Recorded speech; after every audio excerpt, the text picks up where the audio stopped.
Thanks for being here. Subscribe to Cheating Stories Best, so you don't miss new stories. Is an extramarital affair a judgment or a normal thing in today's world? The second part of our story with a similar plot. Enjoy watching it. You are listening to the second part of the story. You can listen to the first part in the previous video or by following the link in the description under this video. Happy listening! So, the law school career office said I should ask for $25 an hour. Rebecca Flynn said she was the final applicant for the summer intern position I posted at the law school, and she was the only one worth considering. Rebecca was local but went to Cornell. Without wasting any time, she told me that she had been included in the legal review and had received a summer job offer at a well-known Manhattan firm. Her plans for a summer internship in a big city were disrupted by circumstances. Her father had a heart attack, and Rebecca chose her father over her career. I like that, and also that she comes from a middle-class family. She needed summer income to finance her final year of law school. 3 months have passed since my appointment as special prosecutor. Tara did the work of searching and identifying targets. I, on the contrary, was mainly engaged in analyzing the remaining cases. I needed to free myself for what lay ahead. Now I was ready for the next steps. $25 an hour was what colleges were asking for summer interns. I wasn't sure of the motivation for this. No one except large firms could pay such wages, and few firms of any size hired employees.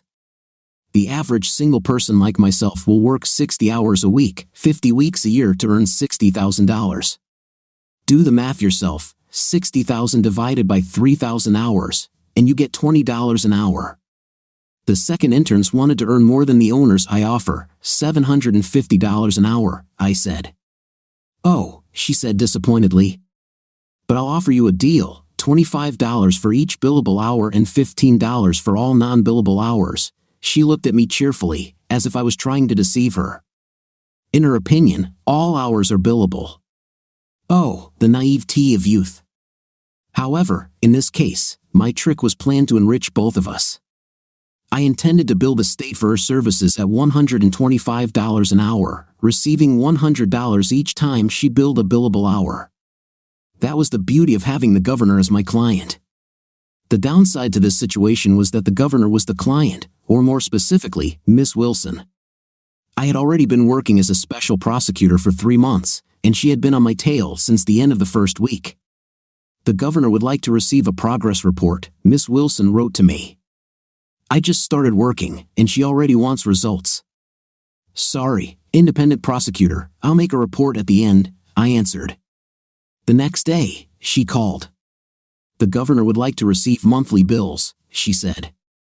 The usual is in 60 to 90 days, I answered. Not if the appointing authority decides that monthly bills are necessary, Carrie Wilson said in her most authoritative voice. I suspected that one of the older, more experienced employees had told her how to monitor what I was doing to get paid.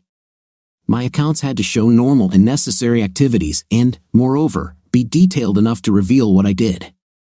Moreover, if she wanted, she could question each entry and demand an explanation as to why it was needed. In other words, she could track my every move through billing. Do you require monthly billing? I asked. Yes, I demanded. That is the governor demands, she said. I liked her. She was smart enough to be wary of me, and like me, she felt that something was wrong. By this time, I had read all the documents in the Corrections Commission's voluminous file, and I was sure that Miss Wilson had too. This didn't add up to a good case against anyone politically. It's a disgrace for the governor, but nothing more. I made some casual inquiries about Carrie Wilson. She studied at Yale and Wellesley. I recently graduated from the Faculty of Law but was not allowed to practice. The governor no doubt kept her too busy to take the bar exam. She turned down a clerkship in the 2nd District to work for the governor and was one of many who hoped to follow him to the White House. She was the daughter of the Wilsons of Westchester.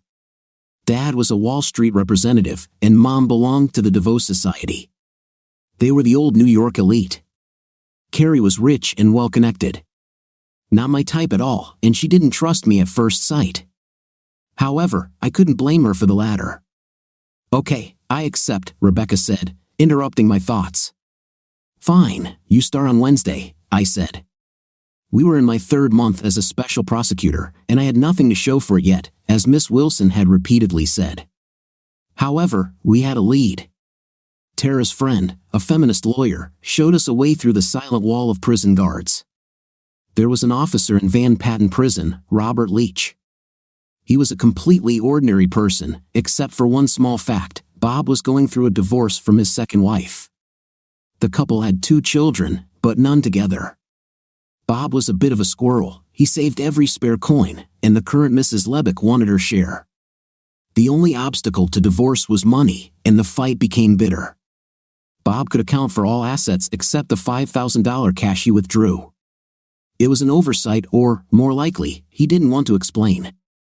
We received a wire warrant, which was supposed to appear at the end of the month, but for now, it was a secret known only to Tara, Judge, and May, my new secretary. She would have to rummage through the prison archives while I focus on what really interests us. Hopefully, the suspects and Miss Wilson will be fooled by each other. My personal life has progressed no further than my investigation. Simone and I went to consultations with Anna Sanson twice a week. The first few sessions were aimed at proving that Simone had committed a crime and was deeply repentant. Anna was quite strict with my wife, but this was done to show how impartial she was. Consultations quickly turned into an intricate dance. Simone asked for forgiveness, I had to forgive her, and then we would have to go through the process of rebuilding our relationship. Unfortunately, I'm stuck on the forgiveness part. Anna finally brought up the issue. It's not just about infidelity, Jim, is it? She asked.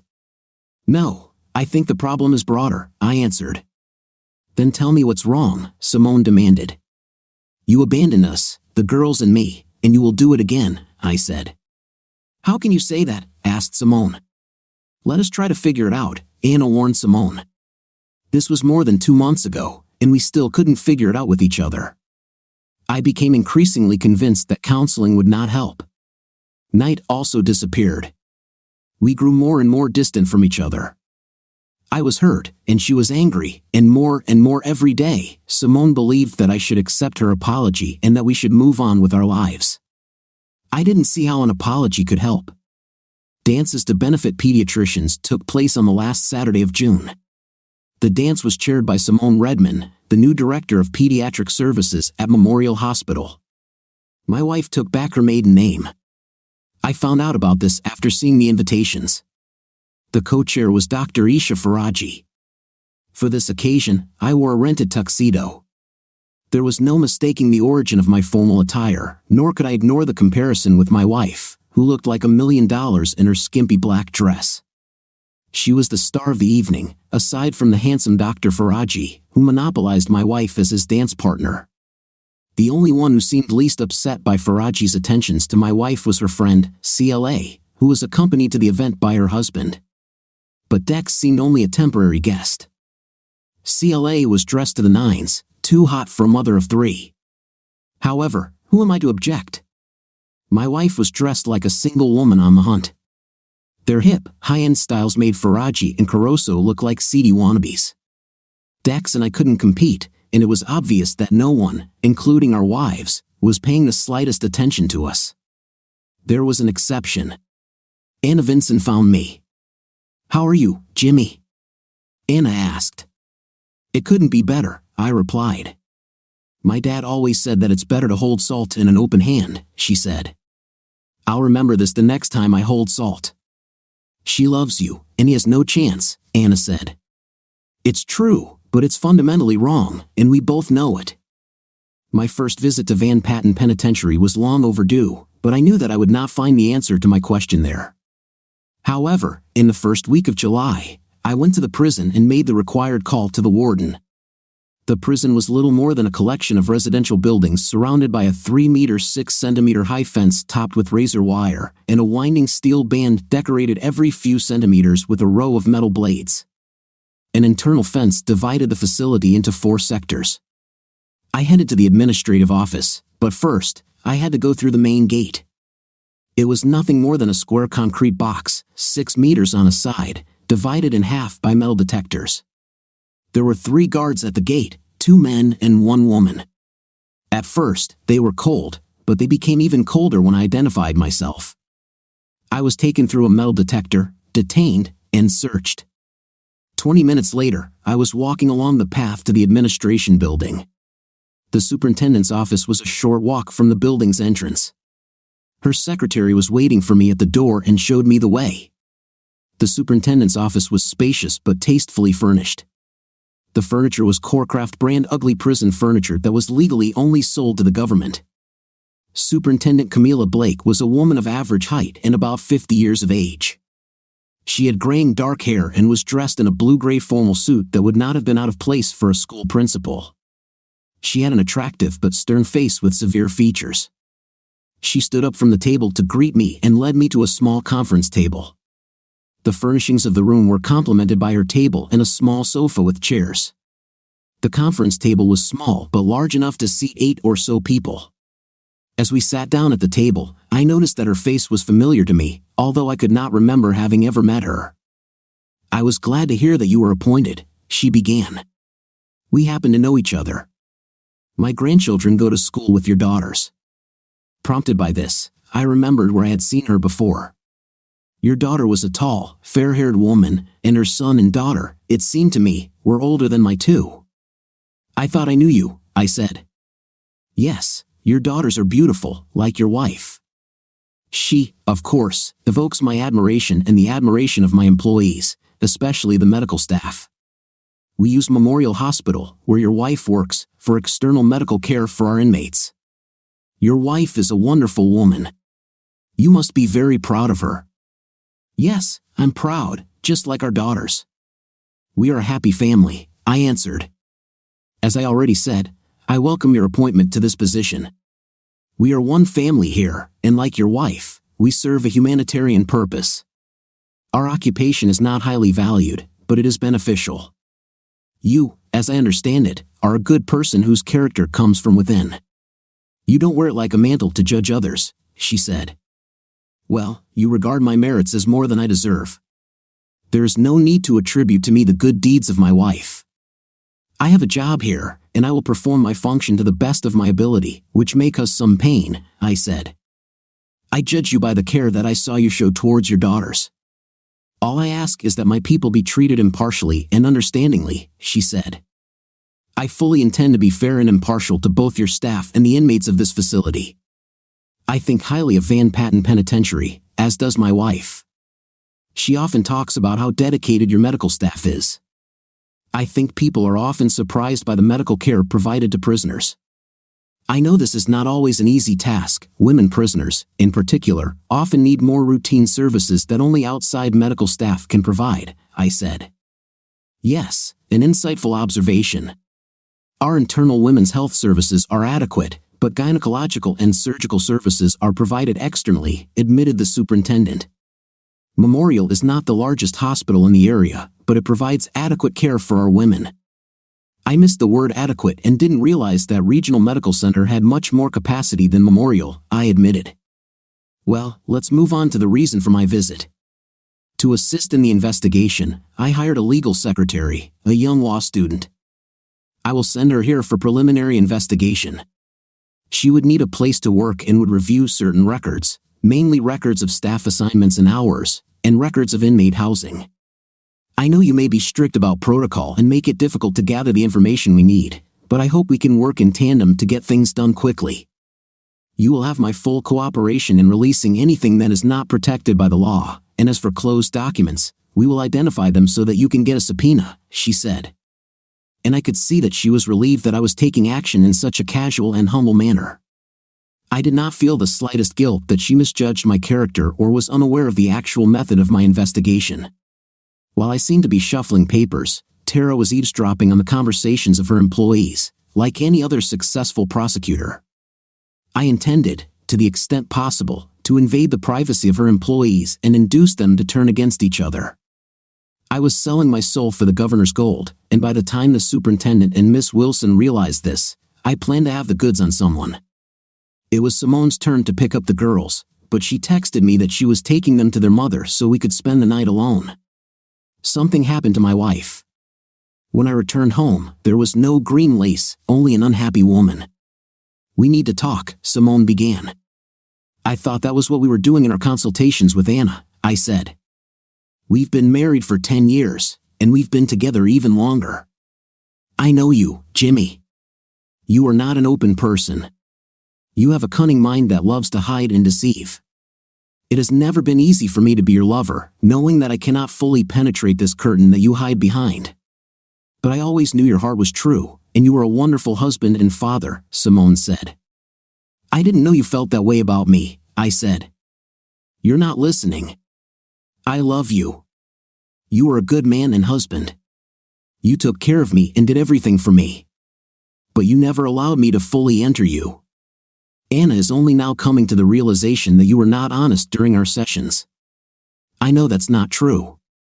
Cheating comes naturally to you. But if we want to have any chance of healing the wound in our relationship, you have to be honest with me for once. What do you want me to say? Tell me what I can do to make you forgive me. I didn't mean to hurt you at all. Please, let's put this behind us. You can start by telling me about Ashfagi, I said. Damn, what does he have to do with us? He's hunting you, and you're keeping him in suspense, a kiss here and there.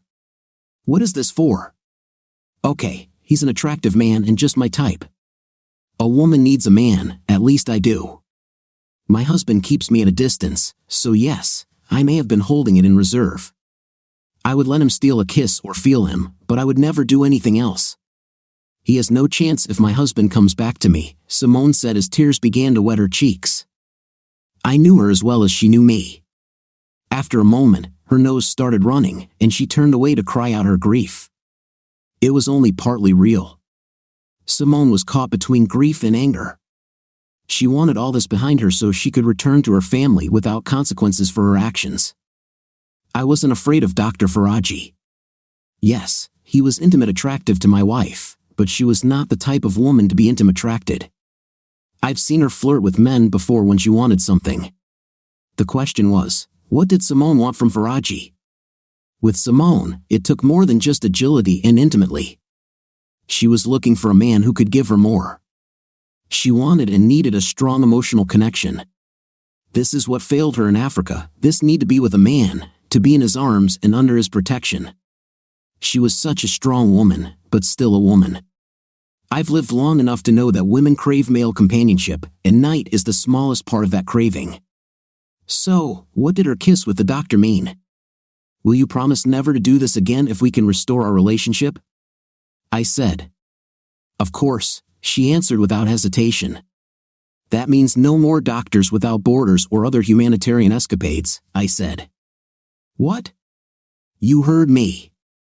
No more adventures away from your family. You are my wife, not the savior of the world, I said. I saw the conflict within her, and I think that perhaps for the first time, she was faced with a real choice. In the end, she must choose between her family and her calling. It was a choice between me and many, to be with one man or to serve humanity. Simone didn't answer. She sat for a moment thinking, and then slowly stood up and headed towards the stairs. I gave her some time, and then followed her. When I reached our bedroom, I found the door locked. I wasn't sure if this was the answer to my ultimatum or if she was still thinking about it. That night, I slept soundly on the living room couch. I made a decision. Tara was in my office early this morning. Her Cheshire cat grin indicated that the hunt was a success. She brought me one of those big striped bags that you can hide a directional microphone in. One of my people and I played a couple in love at the White Tail Hotel. We had a booth in the back that gave us an unobstructed view of the barroom while we pretended to kiss. Bobby Locke laid it all out, she announced with more glee than I'd seen from her since she left the police force. She placed the recorder on my desk and started recording. She set it to record the conversation. The bar was noisy, and Locke began speaking in what he must have thought was a whisper but sounded clear on the tape. Lebac, you have no choice. DNA will give you away, even if she has a miscarriage. But what if she gives birth? Well, it wouldn't be that hard to figure out which African-American officer was doing it with a pretty white prisoner, a second voice said. But the risk? I don't want to go deeper than I already have. In the end, she begged for it, and I paid for the pills, Locke said. You all said it was safe. It was safe, but accidents happen, and this is the final fix. You pay $5,000 for a doctor, and she goes on sick leave complaining of post-menstrual cramps and continued bleeding. Doc will take care of the rest, the second voice said. But what if everything goes wrong? Nothing will go wrong, and if it does, then for God's sake, she will be in the hospital, Locke said. It goes on like this, with the black guy whining for a while, but you get it, Tara said, turning off the recorder. Do we know who this black officer is? I asked. My man followed him home. This is Charles Washington, coming from New York. Currently lives alone in Lime. I'll have more information after we check him, she replied. Okay, document the recording and prepare an affidavit for a warrant to wiretap Officer Washington, I said. God, you're cool. That's a whole new can of worms, right? Tara said. No, it's actually a hook that's been there since Stan Ciros offered the bait that we took. I don't understand, I said. You'll understand. You'll barely know who Mrs. Cataro sees as a gynecologist, I said, sending Tara off to do her duties. It wasn't exactly a guess. I knew Tara would look, but I didn't need it. Sometimes 1 + 1 is more than 2. For my part, I called my new secretary's cell phone and told her to check Officer Charles Washington's work assignments and bring me the name, age, and photograph of every white woman stationed in any unit where he worked, starting from today and working backwards. The sooner, the better, I told the rather puzzled young law student. Then, he issued a warrant to spy on Officer Washington. After which, he called his good friend, Deck Hudson, and invited him to lunch. The Path 9 Diner is located south of town on the west bank of the river. It's not that far from Route 32 and the interchange. There are a lot of diesel vehicles passing by, making it a good place for a driver to have lunch near his workshop. The diner is nothing like a traditional one, it's a large barn built from prefabricated sections. I was already sitting in the booth, drinking coffee when Dake arrived. Glad you called, Jim. I just wanted to get together, Dake said, sitting down opposite me. When Dake sat down, the waitress was already there to take his drink order and tell him about the specials. She gave him a friendly, familiar smile. This was his home turf, and he felt comfortable, very relaxed, just like I wanted it. It's been too long, I said, and I didn't want to be so upset with you the last time we spoke. It's a matter of situation. I know you and CLA were just trying to help. I take no offense. These are emotions, it takes a little getting used to, he said. How's Claire? Still working a lot? I asked. He gave me a slightly suspicious look but quickly cast it aside and treated my words as something kind. Well, that's good money. Don't get me wrong. The shop does a good job, but we depend on it for all the benefits and a steady paycheck. The cost of running a small business these days is incredible, but you should know that, he said. Yes, you are right, with all those payroll taxes, insurance premiums, disability insurance, and health insurance.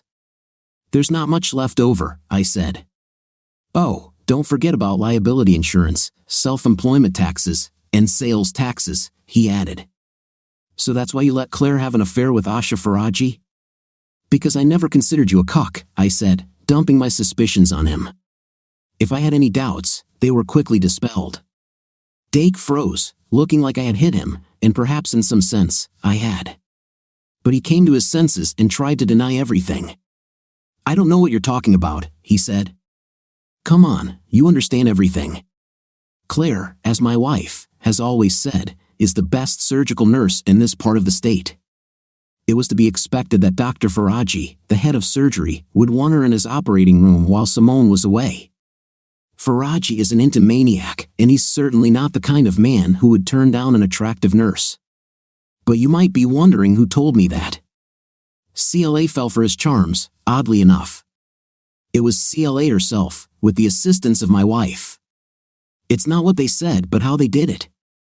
First, when I asked CLA about Dr. Faraji, she was hesitant, not much, I admit, but enough. Then, Faraji drove my wife home very late and stole a kiss from her as she got out of his Porsche. I asked her why she was with Faraji, and imagine my surprise when she said that Claire had arranged the trip and drove home in the doctor's Porsche. It might have been an innocent trip with another man, but not with Faraji, and certainly not if you live 20 miles in the wrong direction. Dake looked a little puzzled, so I enlightened him. From the traffic police records, I found out who owns the Porsche and where the owner lives. Faraji did not drop your wife off at your house, he dropped her off at his condominium on the way to my place. He lives just a few miles from me. She spent the night with him while you were home with the kids. Dake hesitated for a minute and then said, "You have to understand, there's no way a guy like me can compete with a rich doctor. This guy has it all, looks, money, and, I'm told, a big thing between his legs. All I have is bills and 3 boys to take care of." So, I looked the other way, and, well, Claire, she makes it worth it. They treat me well, and Ash, he won't be in the picture forever. I let her have her affair, so what? And you should know that he will come for your wife next. The question you have to ask yourself is, will fighting him get you anywhere? No man has yet been successful in a divorce if there are children. I can lose everything just like you, he finished. You might be right, but then again, this game could have a funny twist, I said, just as the waitress brought out food. I asked her to pack a box for me and left Dake to eat in peace. I didn't expect Lisa to come into my office that day when I pressed Dake, but she did. I have information about a fertility clinic, she began. Oh, okay, I replied. There are no obligations at the moment, they just want to test your seminal fluid as a potential donor. No problem, but I'm busy, so the sooner, the better. Ready to become a mother? I asked, smiling. I think yes. I know how much I want to try, but how will Simone cope with this? She'll be fine, I assured. I hope things are getting better between you two. I know you love each other very much, and your girls need both of you so much, Lisa said. You sound like you have some big problem, I said before answering. Lisa looked at her hands. I got to know you better, Jim. You look just a little like your sister, not as open and forgiving. It doesn't take a lawyer to figure out that there is a problem in your marriage, and the reason may only be a surprise to someone who is truly innocent of the way this world we live in works. When she finished, she raised her eyes and looked at me. I've known for a long time that my sister is lucky.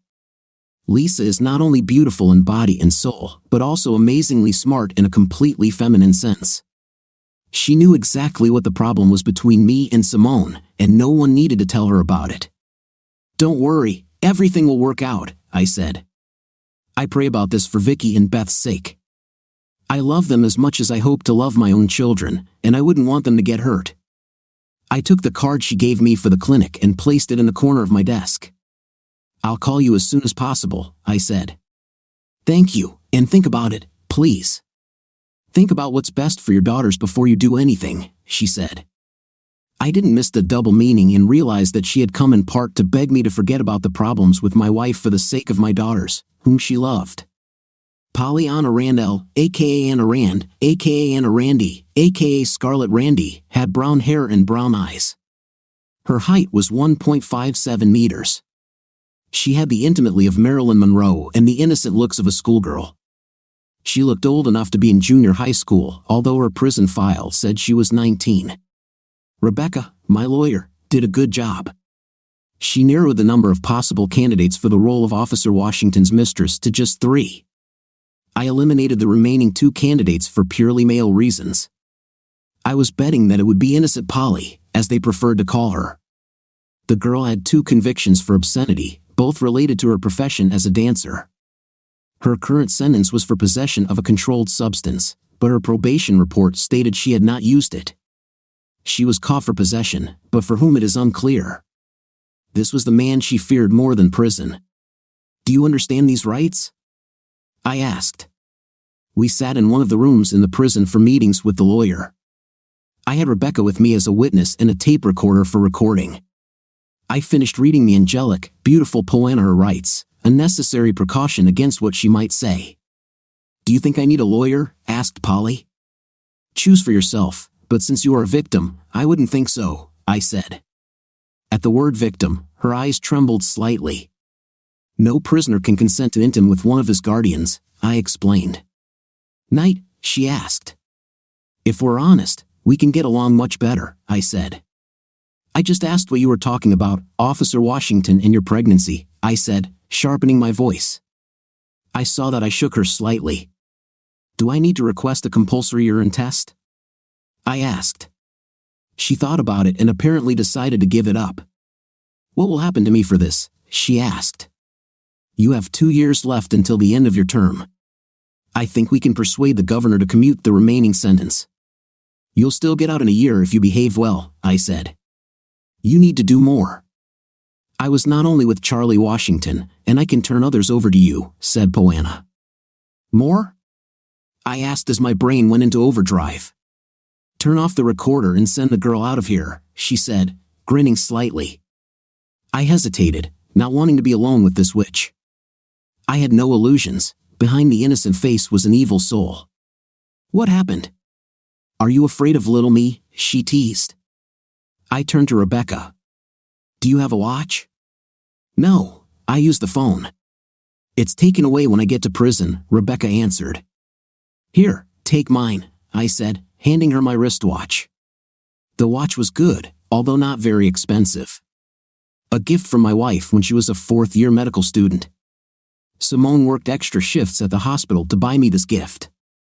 I treasured this ancient way of telling time. Take your watch and go out for exactly 2 minutes, I told Rebecca. When the door closed behind my assistant, Poana wasted no time in getting down to business. A big lawyer like you probably knows someone who could help me find a good home for my child, she said, placing one hand on her stomach. I was not embarrassed by the sudden concern for a child for whom she was ready to abort. What type of help are you looking for? Well, assistance in private adoption with a suitable couple. A rich, suitable couple, preferably rich. A mixed-race child might not be so desirable, I said. Charlie Washington thinks too highly of himself. I have some top candidates. It was just easier to blame him, she said. Okay, you leave early, and I'll find a lawyer for a private adoption, I said.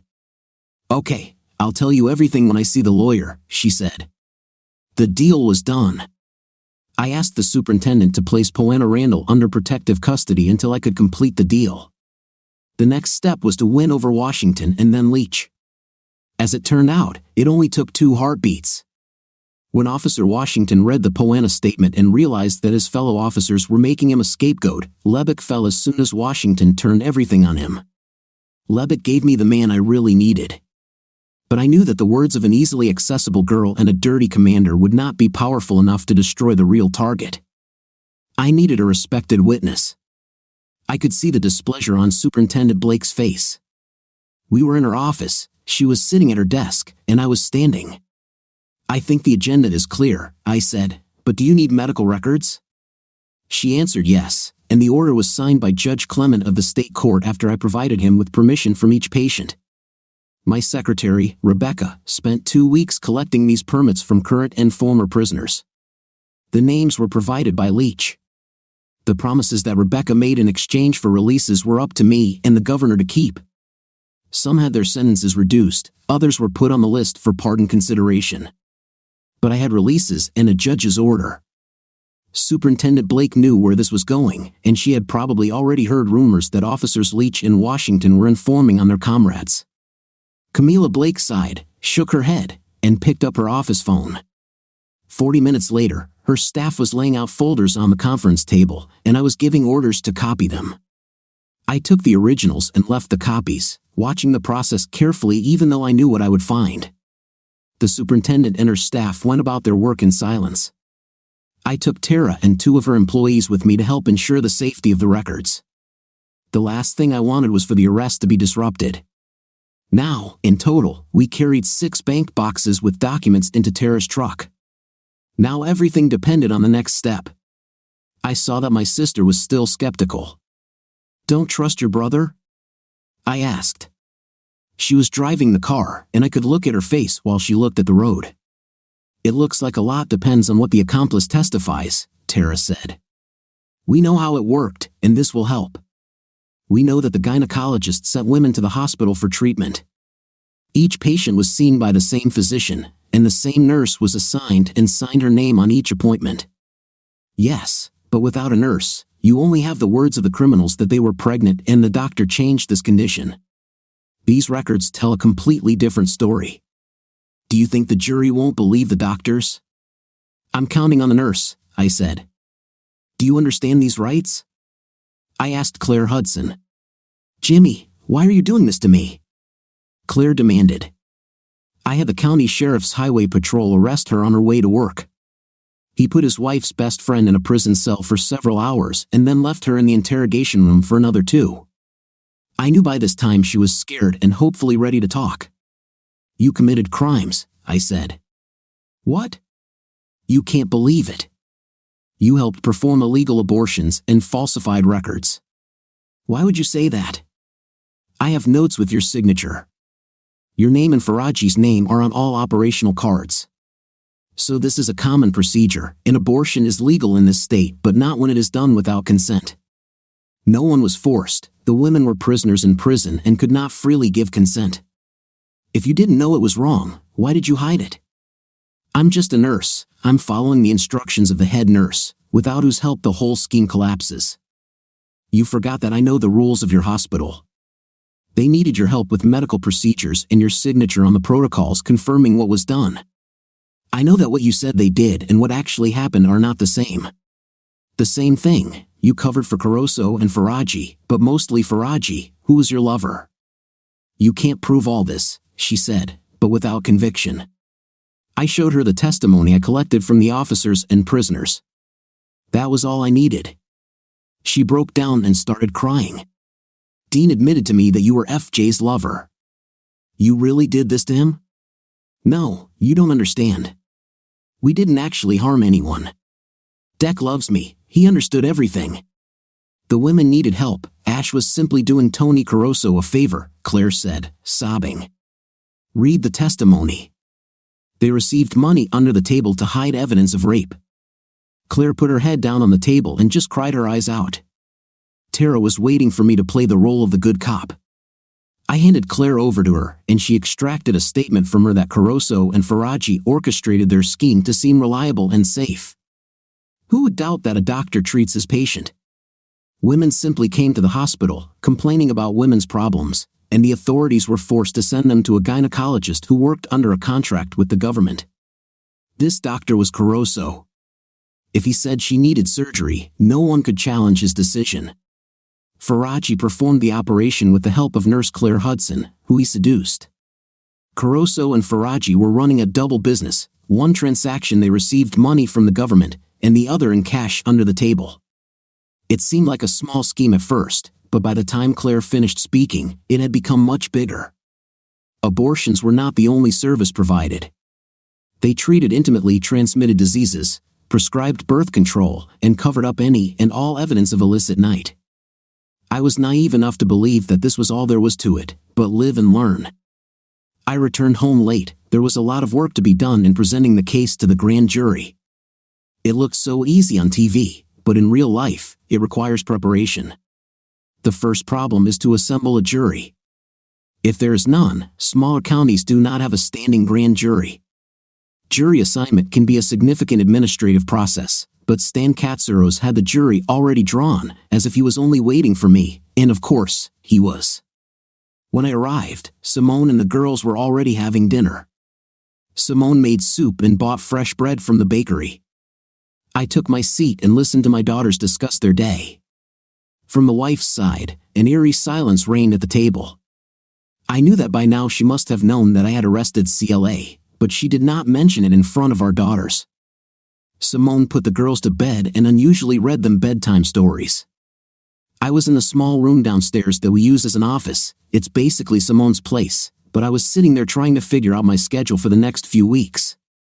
They will be stressful for me. I thought about what Carrie Wilson would do when she saw my latest set of temp records. She wanted action, now she will get it in full. Why would you do something so cruel? Simone asked from the doorway. Just doing my job, I answered without even looking at her. My job. Claire and Dake are our best friends, and she was just doing her job. She's a nurse, damn you. She covered for her lover, Essie Faraji, and helped him in the crime, which makes her an accomplice. Are you crazy? She is our friend, a nurse who performed routine medical procedures.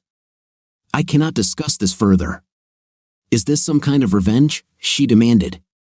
No, at least not from my side.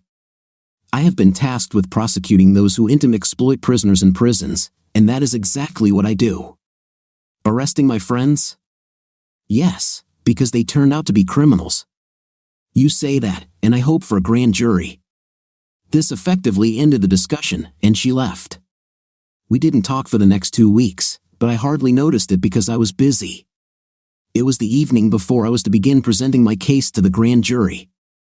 I spent the whole day collecting evidence, returning home late. I asked Lisa for time off, who was kind enough to come and take care of my daughters. Thank you, I said to Lisa, making sure the girls were asleep. She was sitting in my living room, watching the end of an old Hollywood tearjerker on TV. Tears were streaming down her face. Turning to me, she wiped them away with the back of her hand. I don't usually feel this bad, she said. It's because of the DRS. I have an insemination scheduled for the end of the week. I will use you as a donor for fertilization if you still agree with it. I would be honored, and I will pray for your success, I said, kissing her wet cheek. I hope this doesn't make your problems with Simone worse, she said, grabbing her coat and heading for the door. No, my problems have nothing to do with you. I'm really sorry, you were the happiest couple I knew. I will pray that everything works out for you. It seems like two good people should be able to forgive each other, she said. I walked her out the door, thinking about what she had said last. The scandal engulfed both the hospital and Simone's associates. I was the instrument of this scandal. This will hurt my wife, but I didn't do anything that I should have apologized for. I was not Sister Teresa, ready to forgive the officials who raped me. I sought to punish the guilty. This was what the governor appointed me to do, and more importantly, this was what I was paid to do. However, deep down, I knew that there was one aspect of this matter that had nothing to do with good and evil, guilt and innocence. Tomorrow, I would, with luck, convince a jury to indict 2 doctors, a nurse, and half a dozen corrections officers. It may come later, but the start will make for a good scandal that will make the local news and hopefully please the governor, various interest groups, and Carrie Wilson. My wife didn't get home until around midnight and looked tired by then. I was lying in bed reading a book because I was too excited to fall asleep. She took a shower and climbed into bed. She leaned towards me and turned off the light. I thought this was a signal that she wanted to sleep, but I was wrong. She slid down my torso and pulled my shorts down. We had an intim until 2 o'clock in the morning, but she didn't say a word. She was a hot tigress, there was no love in it, only intimate. When she finished, she rolled over to her side of the bed and fell asleep. Thomas Everett Parker Jr. was a tall, distinguished man of about 50. He was a prominent lawyer in the area. Parker was known for his outstanding performance in court and his melodic baritone voice. He was the son of Thomas Everett Parker Sr., who was a local bar legend until his death. Younger and alive, Parker was Dr. Caruso's lawyer. In just 2 days, I was able to get the grand jury to give me all the indictments I asked for. The first result of this was a call from Tom Parker, asking for a meeting needed to correct punctuation and capitalization errors and improve readability. A brilliant lawyer and his well-dressed client took seats in my modest conference room for the plea negotiations I assumed were about to take place. Parker began to outline my case and what he considered the doctor's impeccable character. In Parker's opinion, Caruso was a saint in helping poor women with their reproductive rights. When Parker fell silent, Caruso began his speech. The doctor, gracefully although rather rehearsed, asked for mercy. I saw the lawyer and client defeat my secretary Rebecca, who was present at the meeting. "Excuse me," I said. "I have an indictment in 3 criminal cases, and I see no reason to ignore them." I didn't say that Caruso was a greedy ladies' man who didn't have the brains to stay away from the DA's wife, but that would be cruel, and it would lead them to believe that I know what set these strange events in motion. Caruso looked at Parker, who raised his eyebrows and shrugged as if to say, "I told you so." Caruso nodded to Parker, and the lawyer began to speak, almost in a whisper. "My client has something to trade. He might give you an indictment against someone more important," Parker said. My thoughts turned to the warden, but I was far from the truth. "I can hand over Carabruzzo to you," said the doctor. I hoped I hid the surprise I felt, as well as the anticipation. I turned to Parker and asked, "Is it legal, and how serious?" The lawyer presented the alleged information vaguely but convincingly. It appears that Caruso paid for an assignment to monitor the health of inmates at Van Patten Penitentiary. The appointment cost $100,000 a year for what amounted to no more than 3 days a month. The kickback was $20,000 a year. Additionally, it was implied that Caruso would ensure that no unwanted children were brought into the world who could not be accounted for. My business just rocketed into the stratosphere, and everything finally made sense. The missing piece I knew was out there had finally arrived, and I was now enlightened. Parker saw right through me, and I wondered how much he understood. The deal we eventually struck allowed Caruso to avoid prison, but he pleaded guilty to a felony. The doctor will lose his license but will get it back by the time he completes 3 years of probation. He left my office happy. When they left, I was still stunned and slightly depressed at my own naivety. Rebecca had a different opinion. "Wow, I thought this summer would be boring," she said. "I learned more than I did in my entire time in college." "Well, don't be too happy, we just have more work to do," I said. I made a new schedule. I called Tara and told her about the new development in our investigation, and then went home. I needed to rest in a quiet place and think about what had just happened. Simone's car in the driveway told me she was home in the middle of the day. There was no second car. Despite the way things were between us, I expected that I wouldn't catch anyone in the act, but I discovered that my wife was packing her things. "Were you going to tell me you were leaving?" I asked. She jumped slightly, not expecting to see me at this time of day, but went back to packing her suitcase. "Yes, of course," she said. "I was going to tell Vicky, Beth, and you tonight." "Can I ask why?" "There is a new outbreak of Ebola in Nigeria. I got a call at work, they need all the help they can get." "Okay, new question, why?" "Don't be like that. I have to go." "If not me, then who?"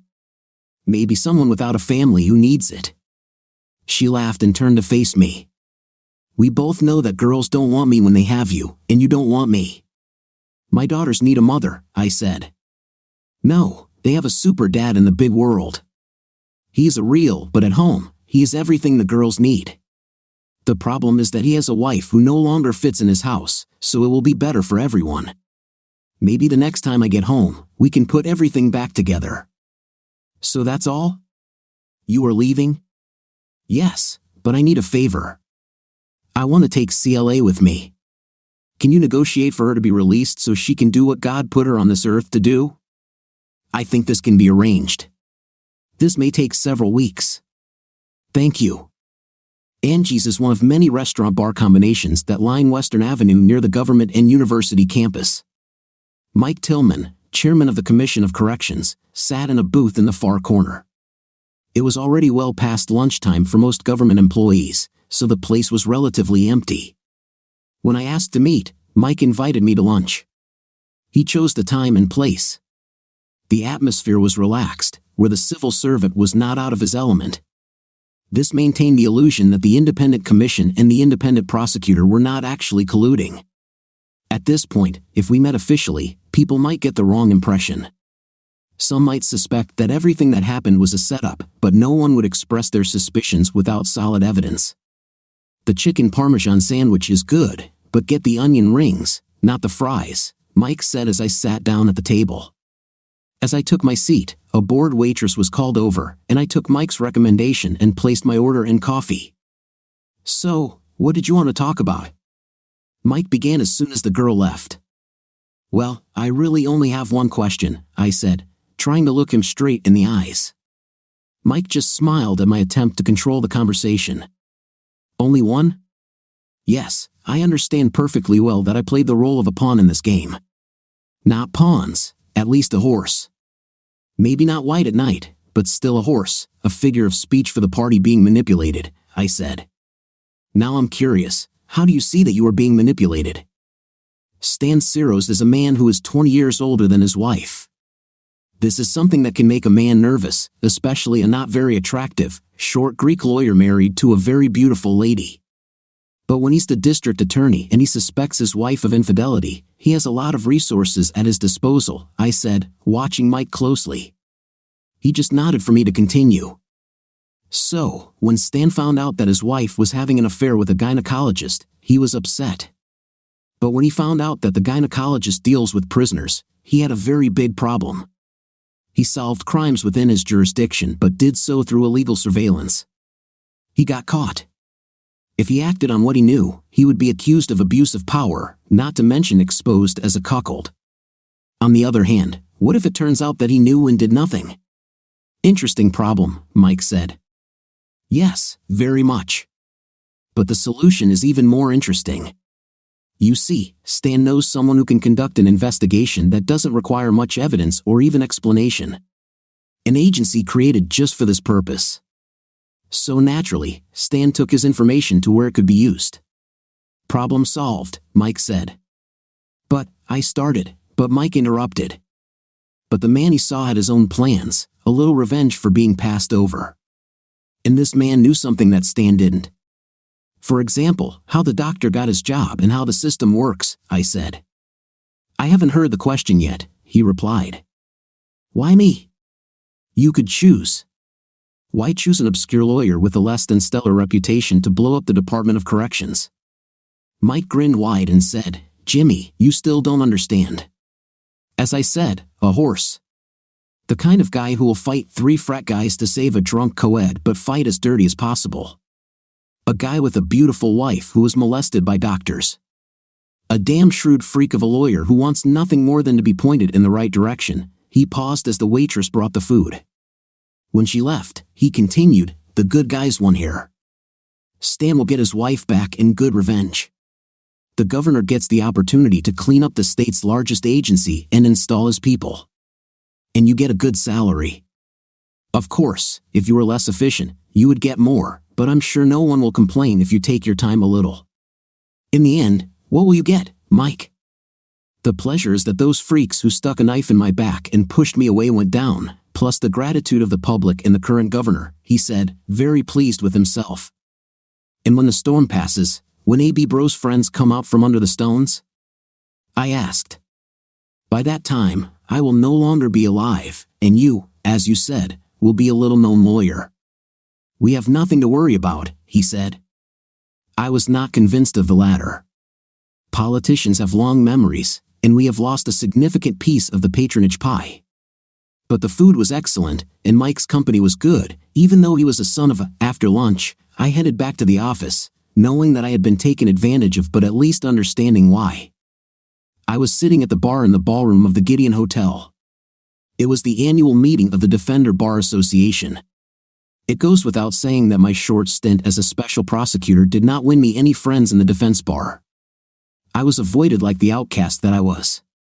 Would you like to buy the lady a drink? Asked a female voice. I turned around and saw Carrie Wilson standing behind me. I didn't know there were ladies here. I thought there were only lawyers. Is this what is considered humor among special advocates? I asked. Well, we try to smile if we can. Poor Jimmy, he lost all his friends by putting people in jail. This is not entirely accurate. Bruzo got probation, and I had to clear Dr. Kuro, Claire Hudson, and most of the officers, I said. Looks like the only fish you caught was Dr. Faraji, the least guilty of them all, she accused. Can I have a drink now? She was drinking a gin and tonic, and glass in hand, led me to an empty table. The governor thinks we should let Faraji go, she said. Why? Like I said, he's not that guilty, and it seems a little unfair, and like he's being punished for something other than unauthorized procedures. She raised her eyebrows. I knew what everyone was talking about. My wife fled to Africa at the height of the scandal. It was no secret that Dr. Faraji was after her. Some said Simone and Faraji were having an affair. The truth of these rumors did not matter because there was plenty of suspicion. And what I heard, your wife returned to Africa. Yes, it's been about 3 months now. It must be difficult to be married. I had to laugh. You know this is true because we now live separately according to the law. So, make a deal with Faraji, stop this scandal, and come to dinner with me, she said. Have supper. Carrie Wilson was offering me a way out by letting Faraji go. The governor got what he wanted. The powers that be will not object to the fact that my prosecution did not actually result in anyone being imprisoned. Yes, have dinner. Are the special prosecutors eating? Perhaps I am not the best company for an assistant governor. Oh, you can handle it. You're a state university snob who looks down on Ivy League graduates, but you look good. And besides, I'd like to hear who the father of your sister's wife's baby is, she said with a charming smile. Lisa was pregnant while showing me the ultrasound. Tara said the baby was a boy. The newly married couple was very happy, but there were rumors about the child's father. How do I know that I can trust you with such confidential information? I asked. She laughed and replied, because I'm not a lady, I'm a lawyer. Then, taking my hand, she led me out into the cold December night. What do you think of our second part of the story? It seems to me that the second part of the story is much better than the first part. This part reveals the whole essence of the story. What's your opinion? Write in the comments. See you in the comments.